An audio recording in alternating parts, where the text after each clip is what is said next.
You have your first job offer from a startup, and now you're trying to figure out startup equity for employees, and is the equity they're offering fair? And what are the things that you need to consider? In this video, I'm going to tell you exactly what you need to know about the equity.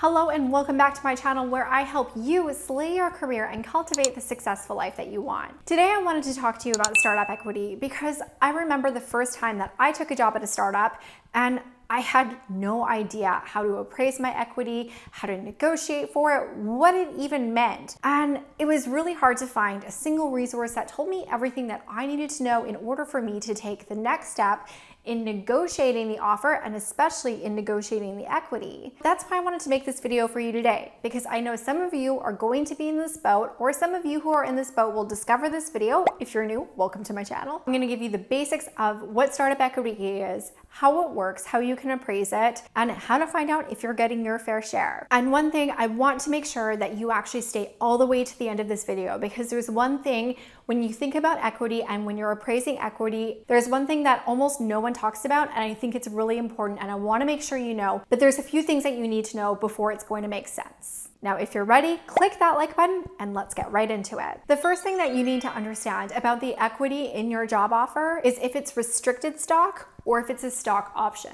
There's a very key difference between the two. The option is essentially giving you the right to purchase shares at a set strike price. That strike price is going to be based on a reasonable valuation, which if you're in the States, it's probably going to be based off of their most recent 409A, which is essentially the valuation of their company. Now, if you join and the stock price goes up and up and up, this can be a great deal because essentially you're going to get the benefit of the difference between your strike price and the valuation when there is an exit. So if your strike price is $1 and there is an exit at $5 a share, you are up $4 per share. If you have 100 shares, that is $400. Good for you.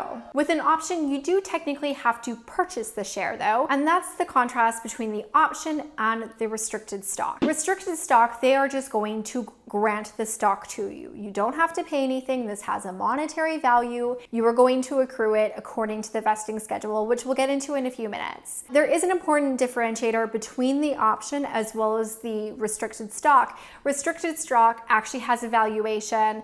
It is yours. It is essentially payment to it as it actually accrues. Whereas an option does not have the tax implications until you actually exercise it. There's actually a really great resource that if you're trying to understand this from a tax perspective, that I'm going to link to down below. Because to be honest, I totally am not going to be the best person to talk to you about taxes in the US. If you have a job offer with equity, the next thing that you need to know is how much are you actually getting? So if it's options or if it's restricted stock, you want to understand how many options or how many shares are being allocated to you. And really when you're thinking about this from a compensation perspective, what you want to do is you want to understand what the percentage is and what the value is. This is where it gets a little bit tricky because some startups, because they are private companies, are not going to want to tell you what their most recent 409A is. They are going to guard it. I feel like this is especially common with a really early stage company because their valuation isn't something that they're super proud about yet. There will also be some companies that don't want to have a high level of transparency about how much percentage they are giving you, and you actually get that based on the number that they are giving to you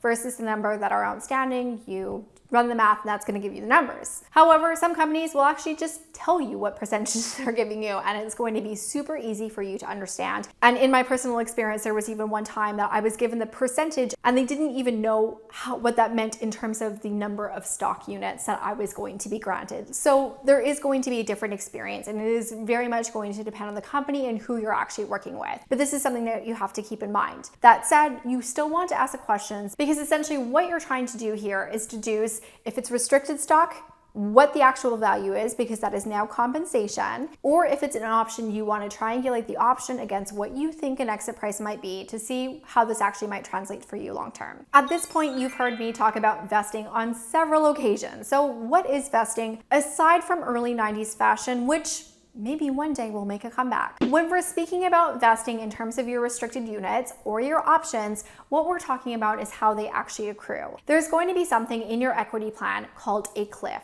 That is, you have to work there for a certain amount of time before you actually get stock. And what that means is that you're going to have to be there for a certain amount of time before any shares or options are actually granted to you. This might be 3 months, it might be 6 months. Most common, I tend to see a year. Now, there's a few things that you need to know in terms of vesting. First of all, you need to understand the vesting period.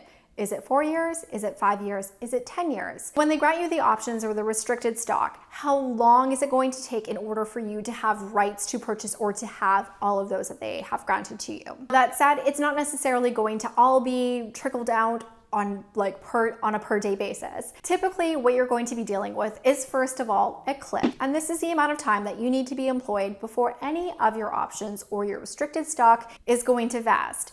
So this can be 3 months, it can be 6 months, it can be a year. After that cliff, there is going to be a vesting schedule. This could be monthly, it can be quarterly, it can be annually.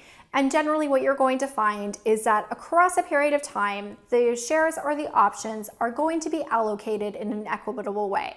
So if you're on a 4-year vesting schedule and you have a 1-year cliff, 25% of your options are going to be available to you on your first anniversary. If that doesn't make sense, or you want some clarity in terms of an offer that you actually have, you can drop it in the comments down below and I'm going to do my best to help you understand this.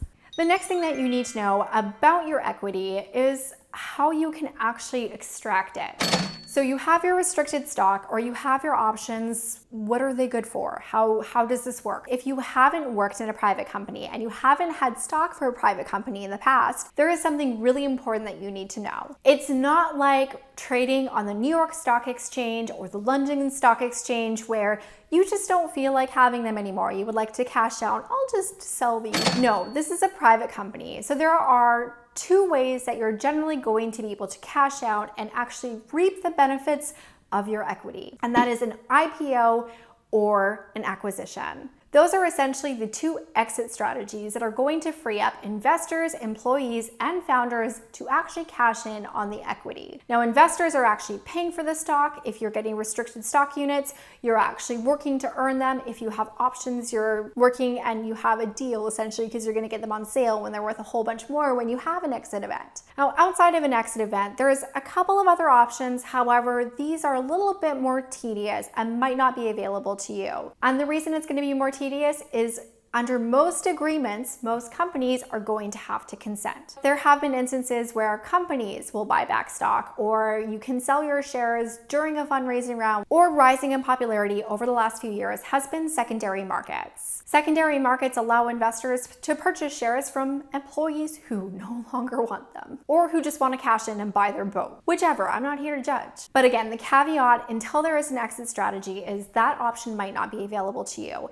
And what this means is if you have restricted stock or if you have options, you might be holding the bag and potentially even having to buy that bag for a company that doesn't have an exit strategy. And if you leave, you're not going to have any direct influence anymore. Finally, the most important thing that you need to think about as you are actually considering this job offer for equity or with equity in a startup is it ever going to be worth anything? Listen, we all watch Silicon Valley and we have these dreams when we join a startup of making buckloads of money and we can buy our house, our plane, our Louis Vuitton bags with all that we made because we were an early stage employee and the company just really took off and it was the next Facebook, it was the next Google, it was the next Apple, whatever it is. However, that's not the reality for most companies. And in fact, statistically speaking, most companies don't get to an exit event. They fold before that happens. And this is one of the things that you really need to take into consideration because especially if you're joining an early stage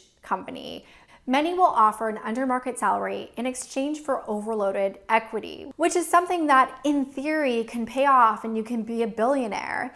However, is it actually going to turn out like that? Statistically speaking, it's really not. So as you are actually considering these things and using the resources that I'm going to actually drop in the link below to actually help you dig into this a little bit more if you want to, you need to be working on very reasonable expectations and really face, is this company going to have an exit event? What stage is it at? And if you're an early stage employee, you probably aren't actually going to know if it is in fact the next Facebook. And even when it gets to an exit event, if there is an IPO, there is a chance that the IPO price tanks, which is something that we actually recently have seen with several of the unicorn IPOs, including one which was actually withdrawn. And during an IPO, there is usually a lockdown period where you're not actually allowed to sell any shares. So you're not going to be able to benefit from the IPO excitement of the day. You'll probably be able to actually sell your shares a few months down the road. If you've taken an under market salary and there never is any equity that actually pays off or amounts to anything or has an exit event, or you can't actually get permission to sell on a secondary market, or you want to leave and you don't want to actually invest in the company to buy your options as you walk out the door, this is something that you truly need to keep in mind. Taking the imbalance between your salary and equity is a big bet. You're essentially playing roulette. And if you're at the stage in your life, your finances, and your career where you can take that bet, do it. I personally have in the past. However, if you're earlier in your career, if you're still establishing yourself, getting your financial footing, paying off your student debt, doing all of those things, this might not actually be something that you really want to bank on. Now, I did see one video that I'm actually going to link here that I recommend that you check out because it actually deep dives into the technicalities of equity versus how you should think about equity and what you need to know just in context of the offer. I highly recommend that if you do want to get more into what the different options are and stuff like that, go and check it out. It's not mine, it's just a really awesome video and I really think that it's a great resource. In addition, there are some really good resources in terms of understanding what the average allocations are and stuff, and I'm going to drop those all into the description. So hey, you have a one-stop shop and now you can choose your own adventure. And that actually leaves me with a question for you. Since we're talking about taking an imbalance between your salary and your equity, what stage are you at? Would you actually take an offer if it had a lot of equity and not as much compensation? Or does the compensation matter a lot more to you? Let me know in the comments down below. Now, if you have that offer in hand and you want to make adjustments to the compensation, to the equity, to really anything about it, you definitely are going to want to subscribe because you will not want to miss my next video, which is going to actually tell you everything that you need to know before you head into a salary negotiation. If you haven't already, I would love for you to click that like button if you did find this video helpful. It lets me know that you like videos like this and that I should probably make some more just like it. Thank you so much for being unapologetically ambitious, for taking this time to invest in yourself, your professional growth, and to really investing to understand the offer that you have and the equity that you're considering. And also, of course, for taking the time to watch this video. I hope to see you in the next one. Bye for now.